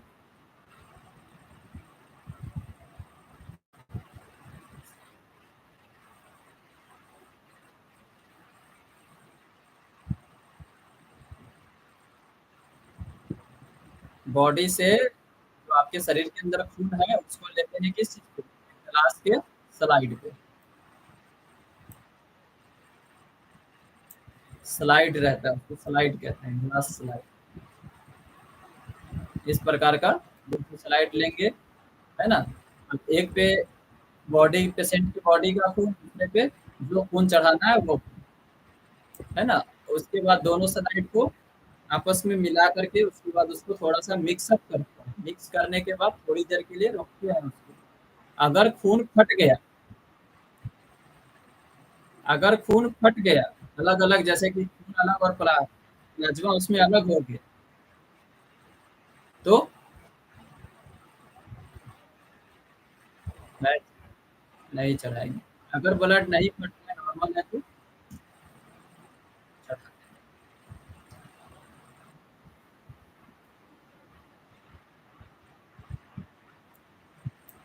कुछ नहीं डाला, नॉर्मली मिक्स करके छोड़ दिया। तुम्हारे बॉडी में ब्लड ट्रांसफ्यूज किया जाएगा तो उसमें कौन सा केमिकल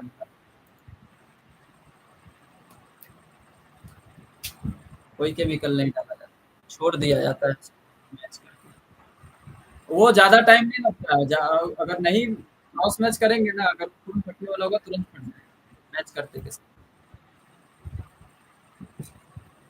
अगला है शल्यक्रिया होने की स्थिति में। हाँ,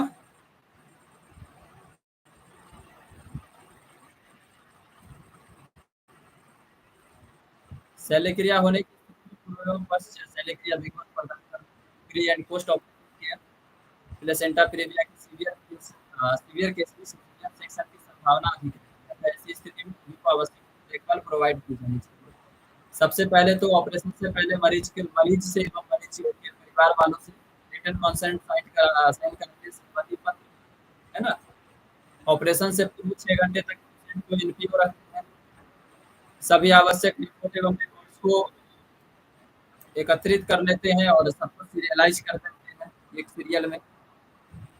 ऑपरेशन से पूर्व सभी आवश्यक एग्जामिनेशन करा लेनी चाहिए, कर लेनी चाहिए, जैसे कि ब्लड टेस्ट कराना है, यूरिन है, एक्सरे है, जो भी टेस्ट है, एग्जामिनेशन है वो करवा देते हैं। ऑपरेशन से पूर्व सभी आवश्यक उपकरण को तैयार कर लेना चाहिए, जो भी सर्जरी में लगने वाली चीजें।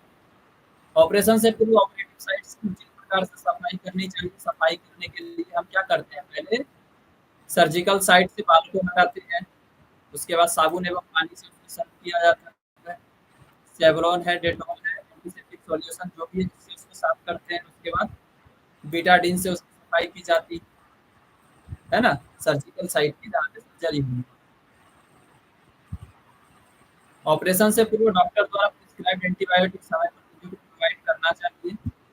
ये प्री ऑपरेटिव केयर में था, पोस्ट ऑपरेटिव केयर में पढ़ेंगे। और सर्जरी के बाद रोगी में जीवन चिन्ह यानी कि वाइटल साइन स्थिर होने तक नियमित रूप से ऑब्जर्वेशन करते रहना चाहिए। मॉनिटर वगैरह लगा रहता है उसमें, पीपीआर एंड बीपी पेशेंट का चलते रहता है, उसको आपको देखते रहना चाहिए। आईवी फ्लूइड्स जारी रहती है। रोगी के होश में आने तक मुंह से खाने या फिर पीने के लिए कुछ भी नहीं दिया जाता है। रोगी को एंटीबायोटिक थेरेपी चिकित्सक के आदेशानुसार सही समय पर प्रोवाइड किया जाता है। सर्जिकल वाउंड की भी चीरा वगैरह लगा है उसकी नियमित और उचित रूप से सफाई करनी चाहिए। किसी भी प्रकार का पस कंडीशन को नोट करते हैं।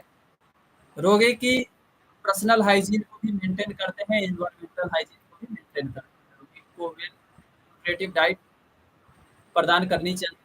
रोगी को उचित एवं आवश्यक एजुकेशन भी प्रोवाइड की जाती है। अब कल पढ़ेंगे प्लेसेंटा। ये तो खत्म हो गया।